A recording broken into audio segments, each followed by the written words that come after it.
Do you ever look at your perfect life, the luxury home, the successful husband, and feel like you're suffocating in a gilded cage? I did. This story isn't about how I survived a car crash. It's about how that crash saved me from a marriage rotten from the inside. Blood seeped from the cut on my forehead, but that wound didn't hurt as much as the absolute silence on the other end of the line. My husband, the man I swore vows to, actively rejected my call while I was dying, and a stranger answered. My name is Eliza. I am 34 years old. I live in a penthouse apartment in downtown Austin, Texas, where the windows stretch from the floor to the ceiling, framing the skyline like a moving piece of art. Everything in this apartment is perfect. The Italian marble countertops are cold and spotless. The white leather sofas are severe and angular. There is not a single pillow out of place, not a book on the coffee table. It is sterile. It is silent. And it was all chosen by my husband, Marcus. I am a graphic designer, supposedly a talented one, but I have become just another flawless, lifeless object in his collection. I was supposed to be working. I sat at the glass desk he'd bought me, staring at my monitor, a logo concept for Aperture Dynamics. The tech giant where we both worked stared back. He was in finance, a rising star. I was in graphic design, a department he often reminded me was non-essential. I'd been at Aperture longer, but that didn't matter. I clicked delete on the design. It was the fourth time today. The colors were wrong. The lines were weak. A few years ago, this would have taken me an hour. Now, my confidence was so thoroughly eroded I could barely choose a font. My phone buzzed on the glass, the sound sharp in the quiet. Marcus, I answered. Eliza. His voice was flat, emotionless. The same voice he used for business. Hi, are you leaving soon? No, a client meeting just ran long. It's important. Don't wait up. A click. He hung up. My stomach tightened. It wasn't the lie itself. It was the laziness of it. It was almost 7 p.m. There was no important meeting. I knew this because when I'd hung his suit jacket in the closet last night, the smell of a perfume I never wore, something heavy and sweet, clung to the lapel. It wasn't mine. The lie propelled me from my desk. I walked to the kitchen and opened my laptop on the cold marble island. I logged into our joint bank account. Marcus handled the finances. He insisted. Let me worry about the money, he'd said years ago. You just focus on being creative. I scrolled past the mortgage payment, the utility bills, and there they were. 3 transfers in the last 2 weeks. $20,000, $15,000, another 20, all labeled investment costs. My pulse hammered in my ears. This was the 3rd month in a row. I remembered the last time I asked. It was 2 weeks ago. I'd mentioned the transfers, trying to sound casual. Marcus, what are these investment costs? They seem high. He hadn't even looked up from his phone. It's business. Eliza, complex portfolios. You wouldn't understand it. But that's nearly $50,000 last month. I pushed, my voice smaller than I wanted. He finally looked at me, his eyes cold. Are you accusing me of something? You're being naive. Stick to your color palettes. I'll handle the real world. He'd shut his laptop. The conversation was over. His words left me feeling stupid, small, and completely ashamed. I closed the laptop. The silence of the penthouse pressed in.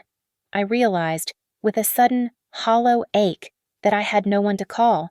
My friends from college, my old work colleagues Marcus had systematically, politely, pushed them all away. They were too loud, or a bad influence, or didn't understand our lifestyle. My hobbies. My painting. The easel was folded in a closet, collecting dust. He'd complained the smell of turpentine gave him headaches. I walked to the floor-to-ceiling windows. Down below, Austin glittered. Cars moved like rivers of light down Congress Avenue. People were laughing in bars, heading to dinners, living their messy, vibrant lives. I stood 30 stories above it all, in a perfect, sterile home, with a husband who was touching someone else. I was the loneliest woman in the entire city, leaning against the cold glass of the penthouse window. I remembered it wasn't always like this. The city lights below weren't always a reminder of my isolation. 5 years ago, they were a promise. I moved to Austin when I was 29.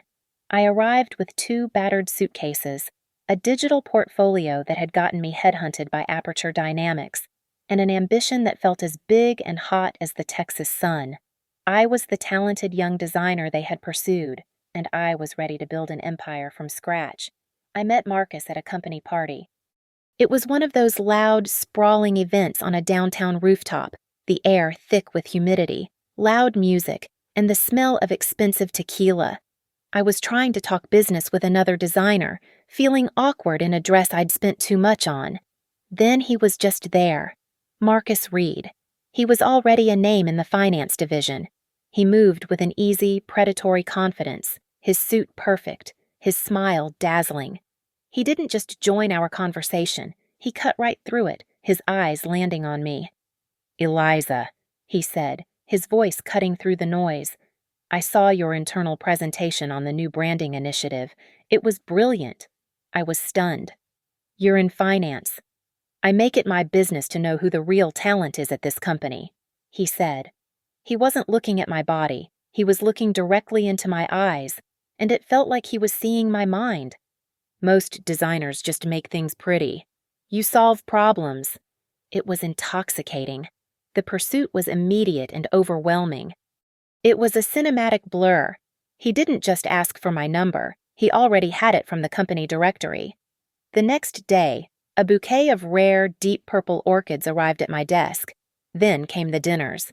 Not just nice dinners, but reservations at places with 6-month waiting lists, private tables, and chefs coming out to greet him. He sent gifts, first edition design books I'd only mentioned once, a tablet with a new stylus he insisted was better for my work. He promised me a future, not as his wife, but as his equal. "We're going to be a power couple, Eliza," he'd murmured over a $200 bottle of wine. "You're too smart to be sidelined. This will be a true partnership." I was giddy. I called my family back in Vermont, telling them I'd met someone. My mother, practical and grounded, listened quietly. "Honey, he sounds wonderful," she said, but I could hear the hesitation. "Just be careful. He sounds too perfect to be true." I laughed it off. "Mom, this isn't Vermont. Things just move faster here. He's driven, like me." I ignored them. I was in love with the idea of being seen, of being valued by a man so clearly on his way to the top. About 3 months into our relationship, I hit a wall at work. I was stuck on a nightmare project with an indecisive client and a manager who kept stealing my ideas. I complained to Marcus over dinner, just venting my frustration. His face darkened. "He's disrespecting your talent," he said, his jaw tight. "That's unacceptable." The next morning, my manager called me into his office, his face pale. "Good news," he said, unable to meet my eyes. "Management is restructuring the project. You're being moved to the new flagship campaign." Marcus Reed spoke to the partners. I was flooded with relief. He had protected me. He had used his influence to save me from a bad situation. It was only years later that I recognized it for what it was: not a rescue, but the first time he marked his territory, a clear signal to everyone else at Aperture that I belonged to him. He proposed after only 6 months. We were overlooking the lake, the Austin skyline turning purple at dusk. It wasn't fumbling or nervous, it was confident, like a deal being closed. The ring was a flawless 3-carat diamond. I was so tired of striving, of the instability of my freelance days. He offered security. He offered a partnership.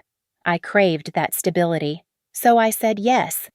The cage began construction almost immediately, disguised as convenience. "Let's simplify our lives, darling," he said, as we signed the lease on the penthouse. "Let's merge our finances. One account. No more worrying about who pays what." He ran his hand down my arm. "Let me worry about the money. Eliza, you just focus on your art. Focus on creating." It sounded like liberation. It sounded like he was taking away all the mundane burdens so I could finally fly. I handed over my savings, the money I'd carefully built for my own future. I signed the papers. The romance dissolved the moment the ink was dry. The care became control. The partnership became a dictatorship. His simplification was a leash, and I had just handed him the end of it. Back in the present, the gilded cage had been upgraded with digital bars. When we first moved into the penthouse, Marcus had insisted on installing a top-of-the-line family safety software suite on all our devices, my phone, my laptop, my tablet. "This is a big city, Eliza," he'd said, cupping my face. "I need to know you're safe when I'm in meetings." Like always, his control was disguised as concern. Now, I knew it meant he got an alert every time I left the apartment. He could read my text messages and see my call logs. My location was a constant, steady ping on his own phone. This knowledge had curdled inside me, turning my home into a high-tech prison. His criticisms of my work had also become more frequent, more surgical. Just last week, I'd stayed up late finishing a major branding pitch. I was proud of it, the first flicker of my old talent I'd seen in months. I showed it to him. He glanced at the screen for less than 10 seconds. "It's fine, I guess," he said, loosening his tie. "A bit. Soft. But it doesn't really matter, does it? The design department isn't exactly a revenue driver. Eliza, it's just the pretty wrapping paper. My division is the actual engine of this company." His words hit their mark. I'd deleted the entire concept and started over, creating the weak, sterile logo I was staring at now. But the paranoia had truly taken root at work. A few weeks ago, I sent a private email to my director, proposing a new workflow that would give our design team more autonomy, specifically separating our project queue from the finance department's direct influence. It was a discreet, tentative email. 2 days later, Marcus brought it up at dinner. "I heard a rumor you're trying to gain autonomy for your team," he said, using the exact words from my email, his voice laced with amusement. "That's a big move for the wrapping paper department. Don't you think you should have run that by me first?" I froze, my wine glass halfway to my lips. "Where did you hear that?" "I have friends in management, Eliza. People talk." But his eyes told a different story. He knew. He had read it. The family safety app wasn't just for my phone. It was a Trojan horse for my entire life. That's when the cheating, the perfume on the collar, started to feel like a distraction. It was too obvious. Marcus was meticulous. An affair was sloppy, but this constant monitoring, the criticism, the financial discrepancies felt calculated. It felt like a cover-up. Last Tuesday, driven by a new, cold dread, I did something I had never done. He was in the shower, the sound of water echoing through the apartment. I walked into his closet, my heart pounding so hard I thought he would hear it. The smell of his cologne and expensive leather was suffocating. I went straight to his golf bag, tucked in the back corner. I unzipped the side pocket, pushing past boxes of golf balls and tees. My fingers brushed against something hard and smooth. I pulled it out. A black, featureless smartphone. A burner phone. I stared at it, the water still running in the bathroom. This was not the phone of a man having a simple affair. An affair could be managed on one device. This was the phone of a man living a second, completely separate life. I pressed the power button. The screen lit up, demanding a passcode. I tried his birthday. Access denied. I tried our anniversary. Access denied. I tried his mother's birthday, his college graduation year. Nothing. The discovery confirmed my worst fears, but also opened up new ones I hadn't dared to consider. He wasn't just lying to me. He was lying to everyone. This was something big, something dangerous. The paranoia was no longer a suspicion. It was a survival instinct. I had to know how deep his surveillance went. I sat at my own desk, my hands shaking.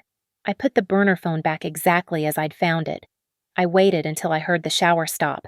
I heard him moving in the bedroom, with my pulse hammering in my throat. I opened my work email settings on my laptop. I clicked Change Password. I had barely typed in my old password when my personal phone, sitting on the desk beside me, lit up. Marcus.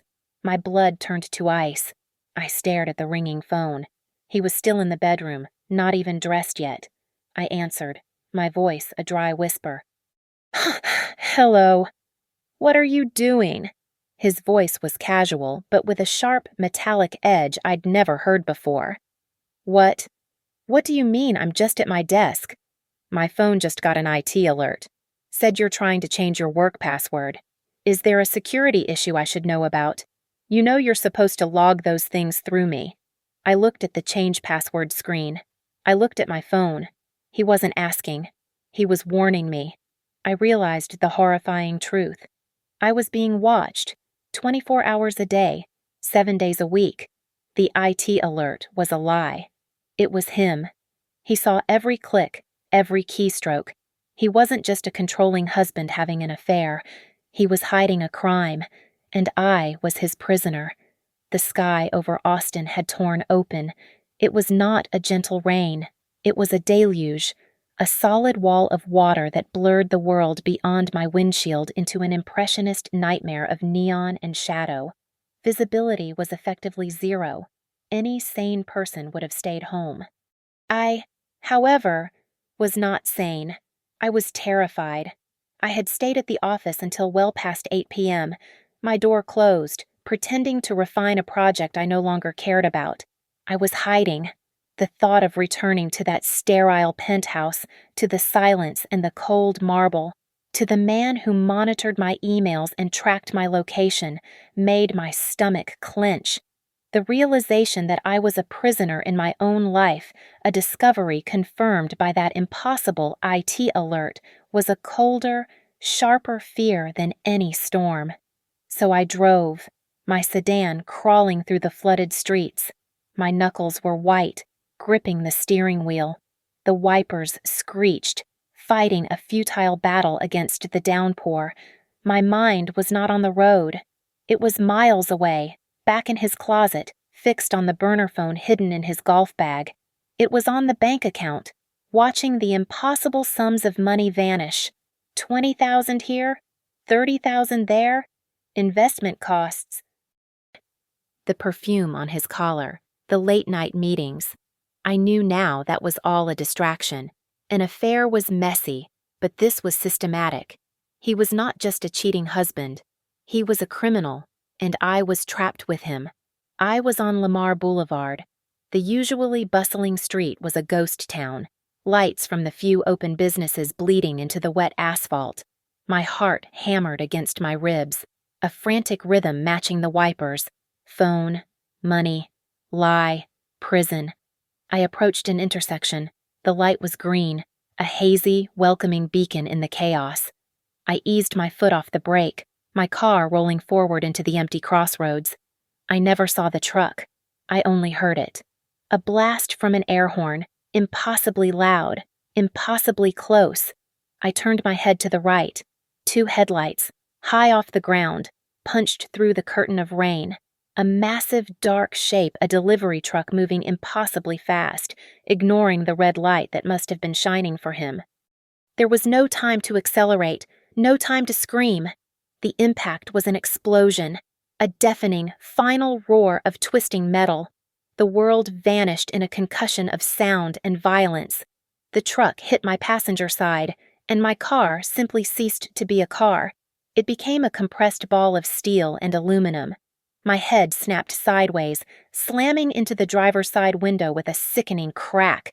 The airbag detonated, a violent, suffocating cloud of white powder and chemical smell. It punched the air from my lungs, driving me back into my seat. For a moment, the world was just that chemical taste and the overwhelming force. Then, the secondary impacts. The sound of every window in the car vaporizing at once, shattering not into shards, but into millions of tiny, glittering diamonds that hung in the air, momentarily illuminated by the truck's headlights before the rain washed them away. Then, silence. A profound, ringing, underwater silence. It lasted only a second. The storm roared back in, instantly soaking me. The car horn was blaring, a single, agonizing note, hissing. The smell of gasoline and something burning. I was conscious. I was trapped. I tried to take a breath. A bolt of white-hot agony shot through my chest, as if I'd been stabbed. Broken ribs. I gasped, and the wet, coppery taste of blood filled my mouth. My head was pressed against the shattered window frame. I tried to lift it, and a wave of nausea and dizziness washed over me. I felt something warm and thick running down my temple, into my eye, blurring my vision. Blood. I looked down. The dashboard was crushed against my legs. My left arm was pinned by the door, which was now concave, pressed almost to the center console. Panic, colder and more absolute than the rain, sliced through the pain. I was going to die here, pinned in the wreckage on a flooded street. One thought, one single primal instinct drilled into me by 5 years of marriage. A reflex that bypassed all the hatred, all the fear, all the paranoia. I had to call Marcus. He was my husband. He was my emergency contact. Despite everything, he was the person I was supposed to call. He would know what to do. He had to save me. My right arm was free. My left was pinned by the crushed door, but my right hand, though shaking violently, could move. My purse. It must have been on the passenger seat, a place that no longer existed. It had to be on the floor, somewhere in the dark, wet chaos by my feet. I ignored the sharp, stabbing protest from my ribs and twisted. My hand fumbled in the darkness, brushing against shattered glass and twisted plastic. The rain was pouring in, forming a pool of icy water on the floor mats. My fingers hit leather. My purse. I dragged it onto my lap. My hand was slick with blood. The zipper was stiff. I tore it open. My phone was inside, miraculously, still in its case. I pulled it out.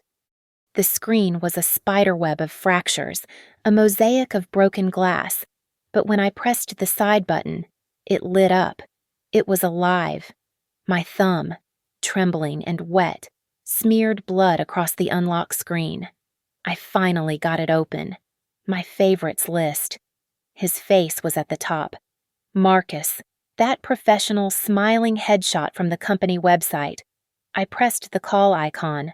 The sound of the electronic ringtone was faint, tinny in the cavern of the wrecked car, competing with the storm and the relentless blare of my own car horn. 1 ring, 2 rings. Hope, sharp and painful, lanced through my chest. Pick up, Marcus, please, pick up. 3 rings, 4 rings, then a click. The ringing stopped. His voice, perfectly smooth, perfectly recorded, filled my ear. You've reached Marcus Reed. I'm unavailable right now. Please leave a message. Voicemail. I stared at the screen, my mind unable to process it. He was in a meeting.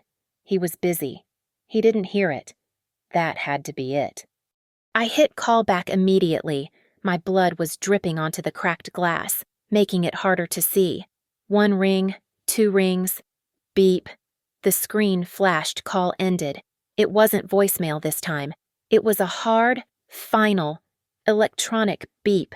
He hadn't missed the call. He had seen my name, Eliza Reed, flashing on his screen. He had seen it, and he had deliberately pressed the red icon to decline, to silence me. I stopped breathing. The rain lashing through the shattered driver's window felt impossibly cold.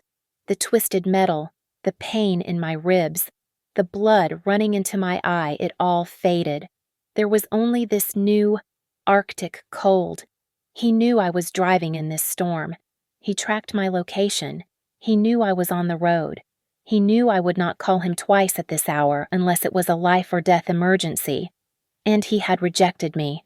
My vision started to tunnel. The world went dark and fuzzy at the edges. The blaring car horn seemed to be getting farther away. No.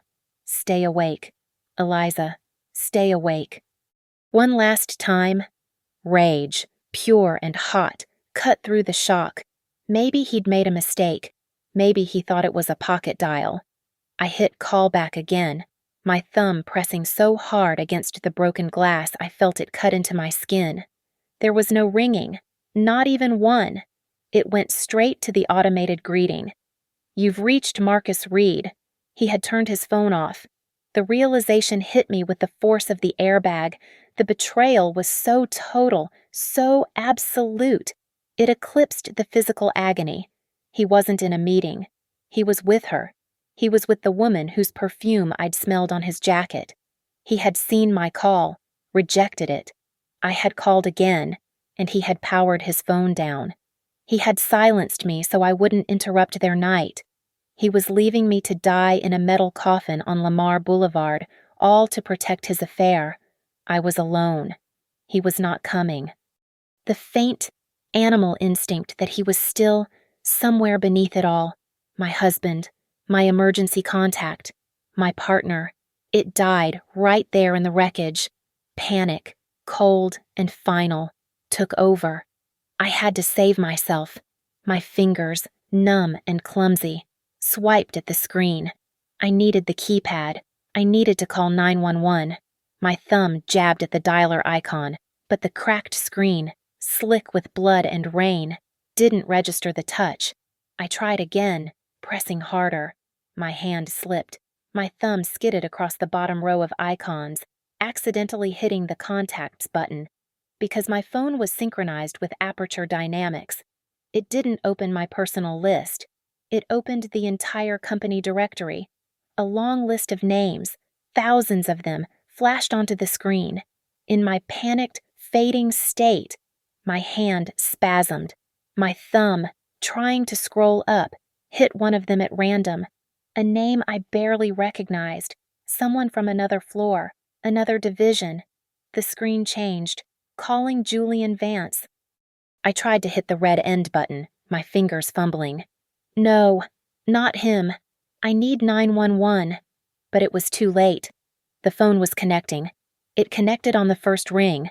There was no wait, no second or third ring, just an immediate electronic click and a voice.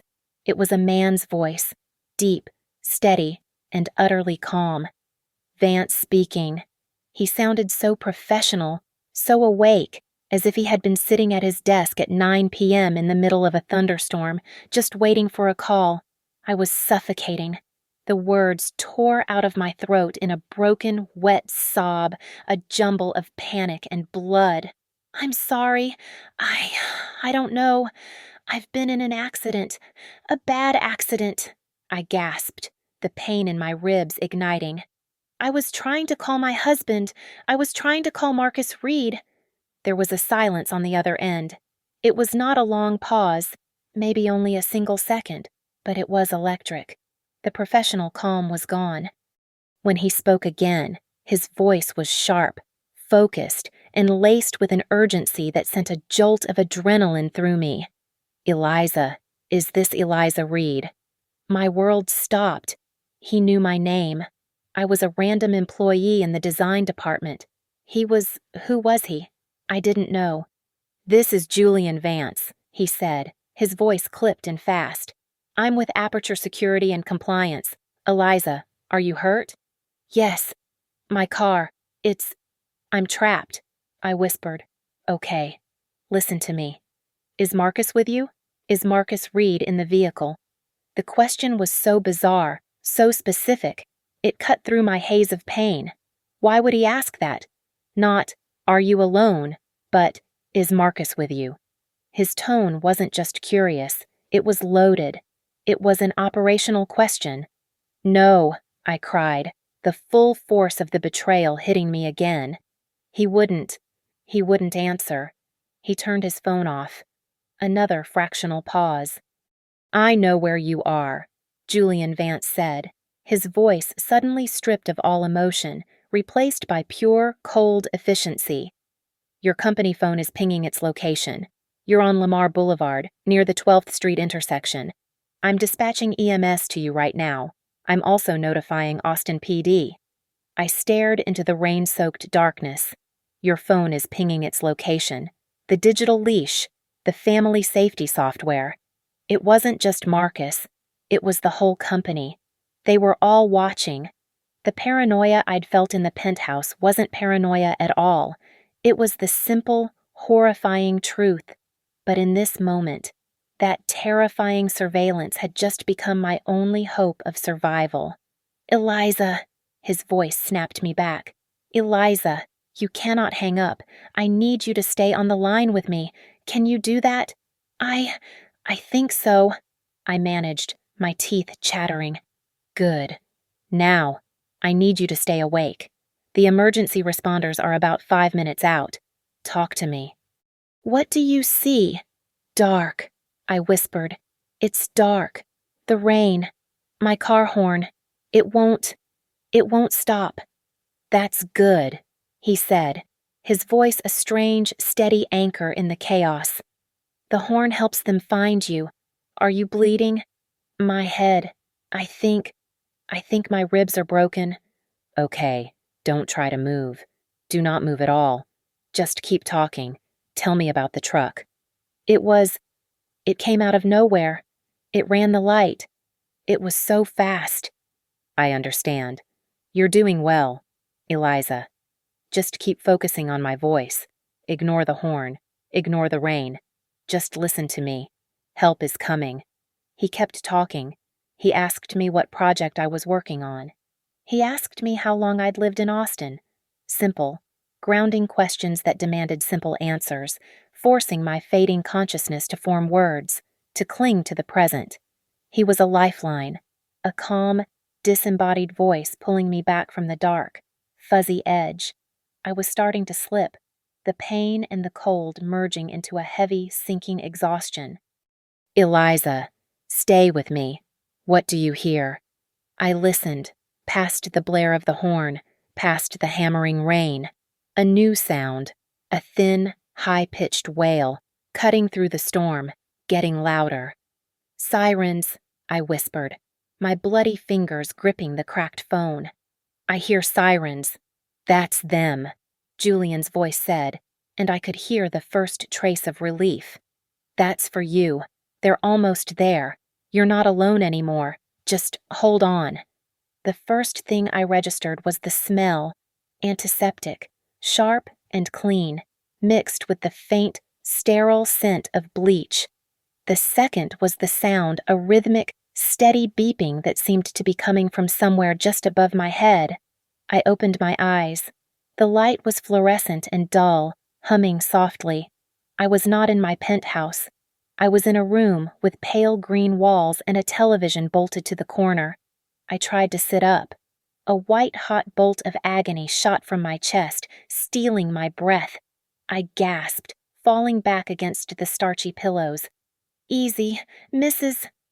Reed, you're in the hospital. A nurse bustled into my view. I tried to focus. My head throbbed with a slow, heavy pulse. I raised a hand to my forehead and my fingers met a thick, stiff bandage. A man was standing near the door, speaking in a low, calm voice to a doctor. He was tall, dressed in nondescript slacks and a dark polo shirt. He had an air of stillness about him, a quiet solidity that was the complete opposite of Marcus's expensive, restless energy. It was the voice from the phone. Julian Vance, the doctor, seeing I was awake, approached the bed. Eliza, I'm Dr. Patel. You were in a significant collision. You have a mild concussion, 2 fractured ribs on your left side, and a deep laceration just above your hairline. It required 12 stitches. You're very lucky. 2 ribs. 12 stitches. I looked past the doctor to the man at the door. My throat felt thick and dry.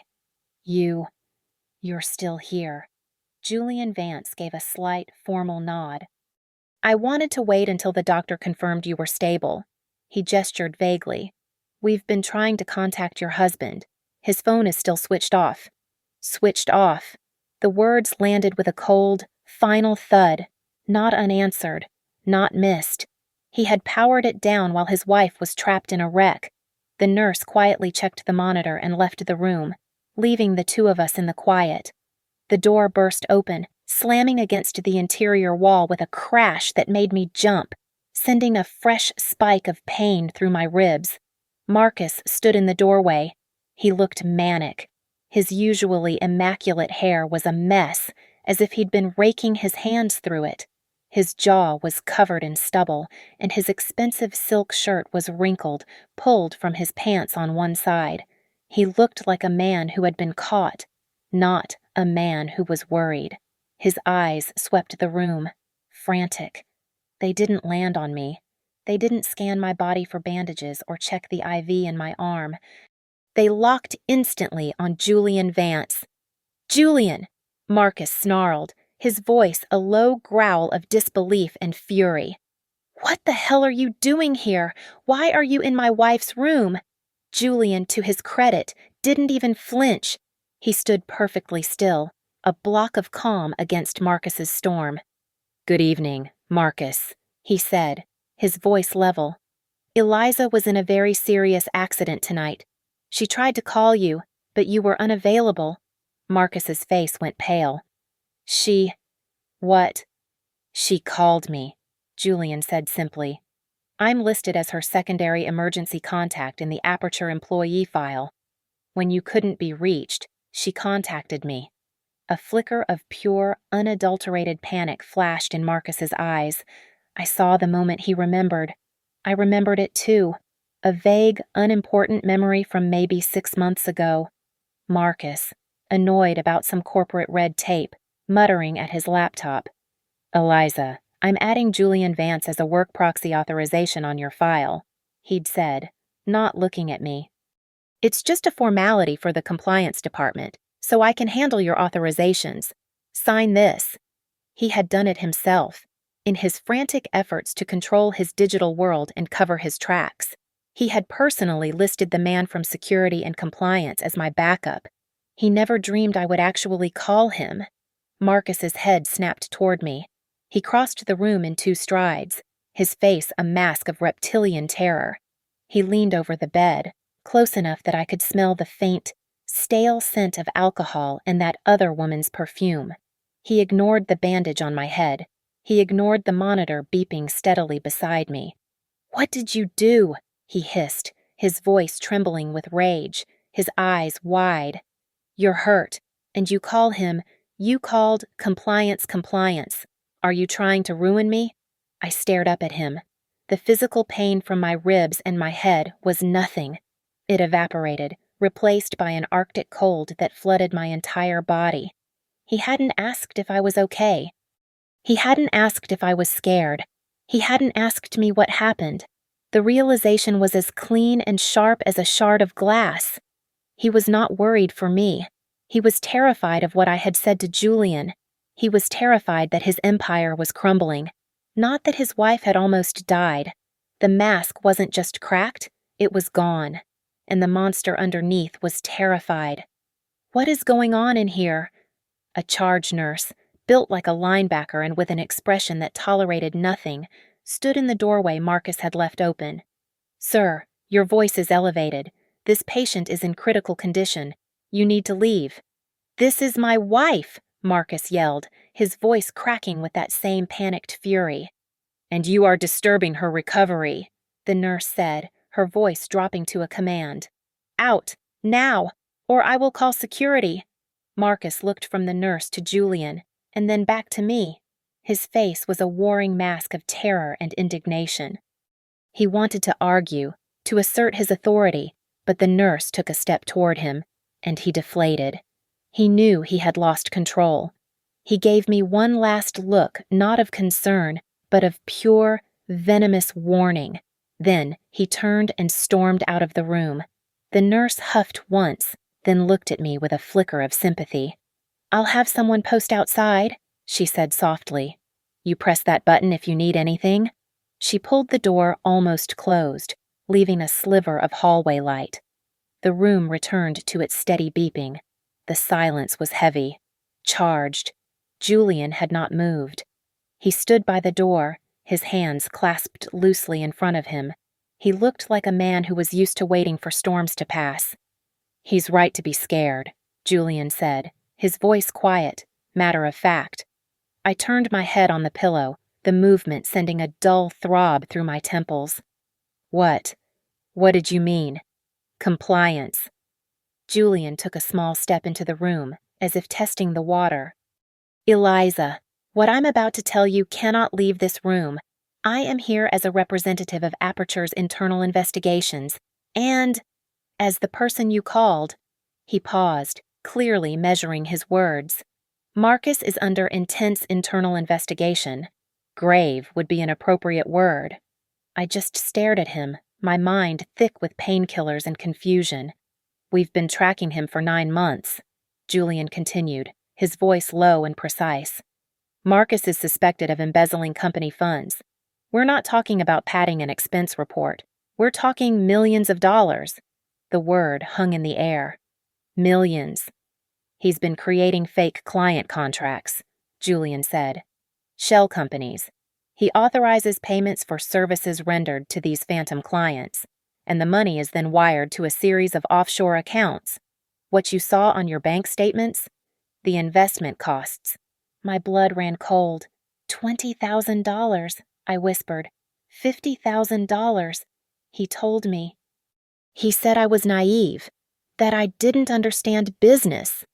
"It was never business," Julian said, his voice hard. "It was theft, the trips, the late nights, the constant secrecy.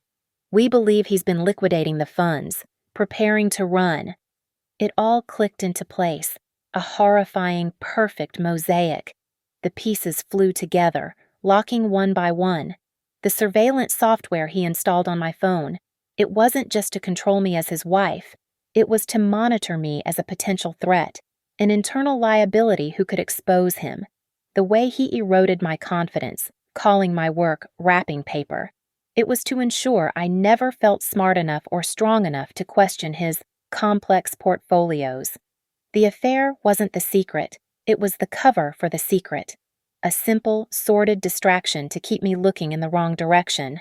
He hadn't been afraid I would discover a woman. He had been afraid I would discover a crime. The pain from my 2 broken ribs felt distant, a dull ache from a body that was no longer mine. A new sensation was flooding me, something hot and sharp and incredibly strong. It was rage, a pure, clean, energizing rage that burned away the fog of the concussion. It was the first real, powerful thing I had felt in 5 years. "He has a second phone," I said. My voice sounded different. It was flat and cold. Julian's stillness broke. His head snapped up, his eyes locking on mine. "What?" "A burner phone. It's black, no features. I found it in his golf bag, in the side pocket, hidden under a box of teas. I tried to open it, but I didn't know the password." Julian took 2 quick steps toward the bed, his professional calm gone, replaced by a hunter's intensity. "Eliza, that is the missing piece. We knew it had to exist. We've been looking for his digital wallets. The offshore accounts are just a waypoint. He's been moving the final sums into cryptocurrency. That phone. It has to hold the private keys to those wallets. Without it, the money is just lost in the digital ether.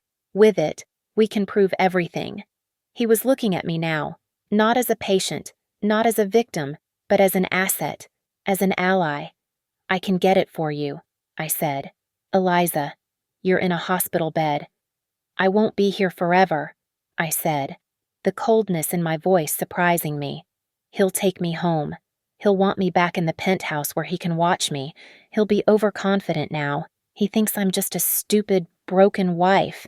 He thinks he scared me." Julian watched me, his face unreadable. He knew this was the moment. "What do you want?" I looked at the pale green hospital wall. I thought of the 5 years I had lost. I thought of my career, which he had systematically dismantled. I thought of my friends, whom he had politely exiled. I thought of him turning off his phone while I was bleeding in the rain. I turned my head and met his gaze. The pain in my ribs was a fire. but the rage was a furnace. "I have one condition," I said, my voice as steady as the beeping monitor.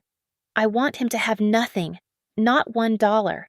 I want you to take the houses, the cars, the offshore accounts, all of it.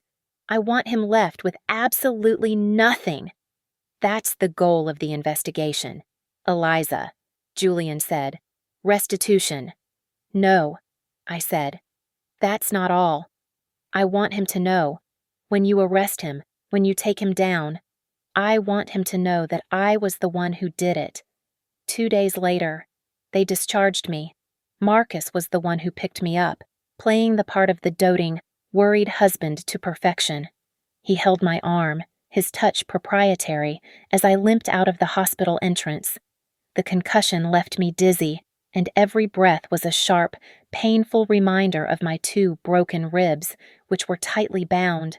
I leaned on him, exaggerating my weakness, my fragility. I let my head rest against his shoulder in the car, a picture of the broken, submissive wife. "Just rest, Eliza," he murmured, his voice a perfect imitation of concern. "You're safe now. I'll take care of everything." I closed my eyes, my rage a cold, hard stone in my stomach. He thought he had won. He believed his display in the hospital had terrified me back into silence. He thought I was his ignorant, damaged property once more. His overconfidence was palpable. It rolled off him in waves, thick and sickeningly sweet, like the perfume on his collar. He set me up on the sterile white sofa in the penthouse, fluffing pillows, bringing me water and painkillers. "Don't you move," he ordered, his tone artificially gentle. "You've had a terrible shock. I'll be in the study, just wrapping up a few major things before the weekend." I knew what that meant. He was liquidating. He was finalizing his escape. I let my eyes flutter closed, pretending to drift off to the medication. I lay there for hours, every nerve in my body screaming, listening. I heard the low, urgent murmur of his voice from the study. The door almost closed. I caught snippets. No, the transfer must clear by tomorrow morning. And later, to a different person. A one-way ticket. Yes, first class, to Zurich. He was leaving, and he was leaving me here, in this cage, to take the fall. I waited. The hours crawled by. The painkillers made me want to sleep, but the fury kept me awake, alert, and focused. The sun went down, and the city lights of Austin began to glitter outside the enormous windows. Around 10 o'clock, I heard the satisfying sound of a cork popping. He was celebrating. I heard him pace the marble floor for an hour, glass in hand, making one final quiet call. Then, silence. I waited another full hour, my breath shallow, my ribs aching. I timed his breathing from the master bedroom. It was deep, heavy, and regular. A drunken sleep. The sleep of a confident man who believed he had outsmarted the world. Now, I pushed myself off the sofa. The movement sent a blinding, white-hot fire through my chest. I bit down on my lip to stop from crying out. Tasting blood. I stood, unsteadily, in the center of the dark, silent living room. I moved one step at a time, barefoot on the cold marble, using the walls and furniture for support. Every step was agony. I reached his study. The door was open a crack. I slipped inside. The room was dark, save for the glow of his monitor in sleep mode. I didn't go to the desk. I went to the closet, where his golf bag stood like a silent sentinel. My hands were shaking, not from fear, but from the pain and the adrenaline. I slowly, carefully, unzipped the side pocket, the sound ripping through the silence like a gunshot. I froze. Nothing. Only the sound of his deep, rhythmic snoring from the bedroom. I plunged my hand inside, past the tees, past the stiff leather gloves. My fingers found it. The cold, hard shape of the burner phone. I pulled it out and pressed the power button. The screen lit up, illuminating my face in the dark. Enter passcode. My mind raced. Julian and I had discussed this. I had one shot. I tried my birthday. Access denied. Try again in 1 minute. My heart hammered. He was smarter than that. I waited the agonizing 60 seconds. I tried our wedding anniversary, the date he had once called the start of our empire. Access denied. Try again in 5 minutes. 5 minutes. It felt like 5 years. I leaned against his desk, breathing shallowly, the pain in my ribs so intense I felt sick. I was failing. I looked around his desk, the awards, the trophies, a framed photo, not of us, but of him shaking hands with a senator. It all clicked. Of course, it was never about me. It was never about us. He was a pure, profound narcissist. My fingers were slick with sweat. The 5 minutes were up. I typed in the new date, the one I'd heard him boast about at a dozen company parties. The day he was promoted to senior vice president. May 10th. Click. The phone unlocked. I almost collapsed in relief. I fumbled in the pocket of my robe for the device Julian had slipped me just before I left the hospital, a tiny, thumb-sized solid-state drive with a dual-ended cable. I plugged one end into the burner phone and the other into the drive. A small blue light on the drive blinked. It was copying. I watched the progress bar, my entire body vibrating, files, folders, applications. It wasn't just wallet keys. I saw spreadsheets labeled offshore transfers. I saw a folder labeled contingency. I opened it. Inside were dozens of faked emails, manufactured memos, and a doctored ledger. He wasn't just running. He was framing someone. I recognized the name a junior analyst in his department, a quiet, hard-working kid. Marcus was meticulously, cruelly, building a case to leave this innocent person holding the bag for a multi-million-dollar embezzlement scheme. Copy complete. I unplugged the cable. I wiped the screen of the phone with the sleeve of my robe, powered it down, and slid it back into the golf bag pocket. I zipped it, wincing at the sound. I tucked the hard drive back into my own pocket. I heard a sound from the bedroom. A cough. A shifting of weight in the bed. My heart stopped. I didn't breathe. I stood, frozen, in the dark of his study. I heard the sheets rustle. He was waking up. I forced my legs to move, pulling myself out of the study, not daring to close the door. I was halfway across the living room, exposed in the moonlight from the windows, when his bedroom door opened. He stood there, a silhouette in the doorway, scrubbing his face. "Eliza," he mumbled, his voice thick with sleep and alcohol. "What are you doing up your ribs?" I leaned against the back of the sofa, my whole body trembling. I raised a shaking hand to my head. "Dizzy," I whispered, my voice a perfect imitation of a pained, confused victim. Just getting some water," he grunted, unsatisfied but too drunk and too tired to question it. "Go back to bed," he commanded, not unkindly. "I'll see you in the morning." He turned and went back into the bedroom, closing the door. I sank to my knees on the marble floor, the cold, hard drive pressed against my palm. I stayed there, shaking in the dark, until the sun came up. The morning sun was a cold, indifferent glare on the white marble floors. I hadn't slept. I'd spent the night sitting on the sofa, a tightly wound knot of pain and anticipation, the small hard drive long since handed off to a discreet courier Julian had arranged. My ribs felt like shattered glass. My head throbbed, but I had never felt more awake. At 7:30 a.m., Marcus emerged from the bedroom. He was immaculate. He wore his most expensive suit, a dark, charcoal wool and a crimson power tie. His hair was perfect. His face was smooth. He was a man closing the biggest deal of his life, which, in a way, he was. His flight to Zurich left in 5 hours. He saw me on the sofa, still in my rumpled pajamas, my arm in a sling to ease the pressure on my ribs. He frowned, a flicker of annoyance passing over his handsome features. "Eliza, you should be in bed. You need to rest. I know, I whispered, my voice intentionally frail. You have a big day. A final meeting, darling, he said, adjusting his custom-made cuffs. He exuded confidence. He thought I was beaten, a broken little thing he would soon leave behind. This call will finalize the new European expansion. After this, I promise, I'm all yours.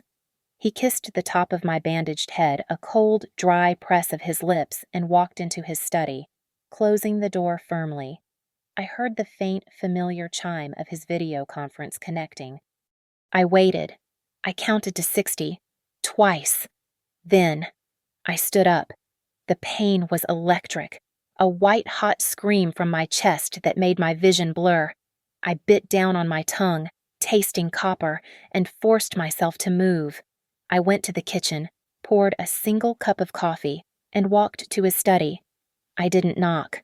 I pushed the door open. He was at his desk, his back to me, addressing the large monitor. I could see the screen reflected in the glass wall, a grid of faces, the CEO, the CFO, the entire executive board. Marcus was in full performance mode, his voice smooth, his gestures expansive. So the projections for the fourth quarter are not just stable, they are poised for exponential growth. He heard the latch click. He turned, his face a mask of charm. When he saw me, it melted into pure, undiluted rage.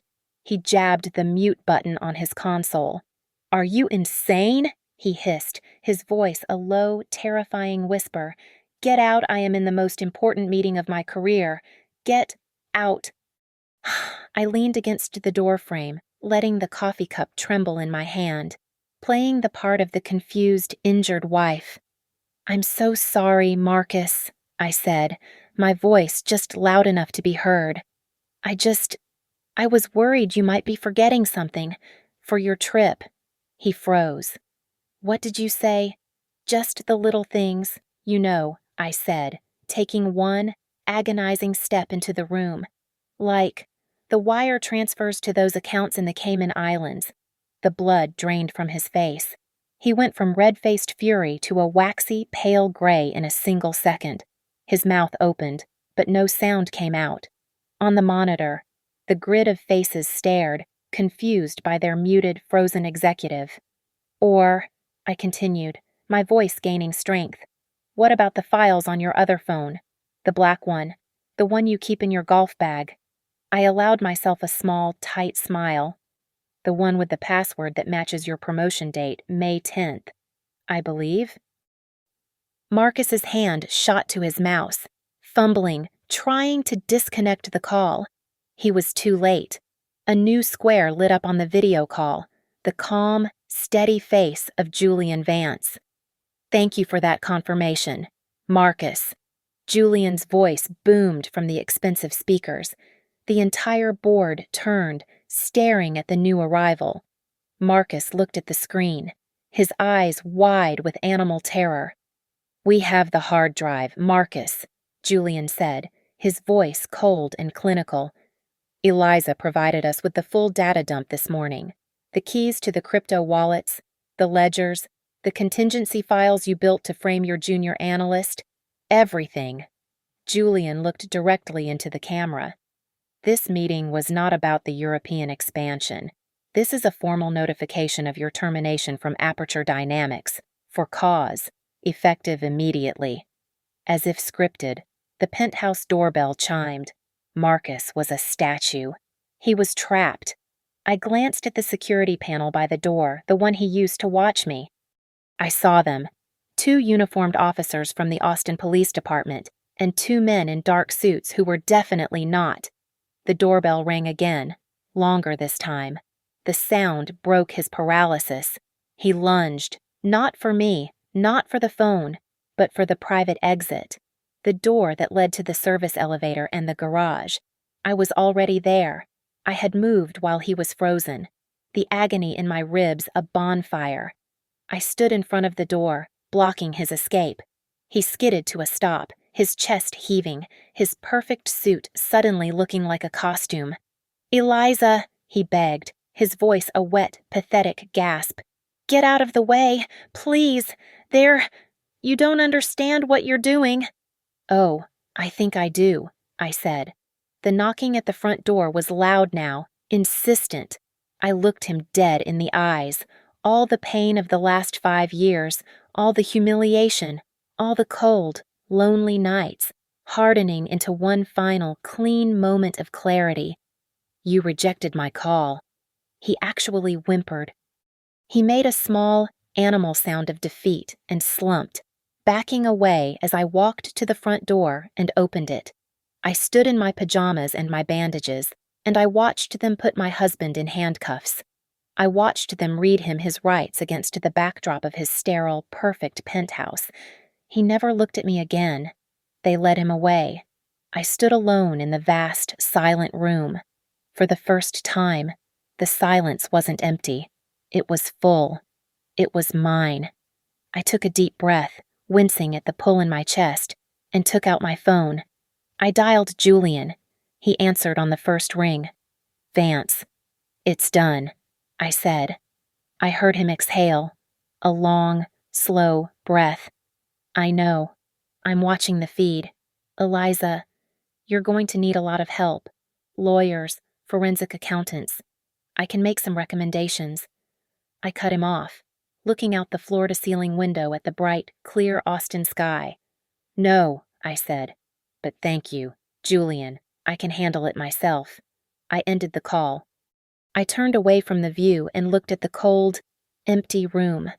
I walked to the closet where my old design portfolio, my real work, had been buried for 5 years. I pulled it out, opened it on the cold marble, and I began to design my new life. Thank you so much for listening to my story. I'd love to connect with you all, so please comment below and let me know where you're listening from and share your thoughts. Make sure you subscribe to Lily Revenge Stories. Like this video, and give it an extra boost by hitting that hype button so more people can hear this story.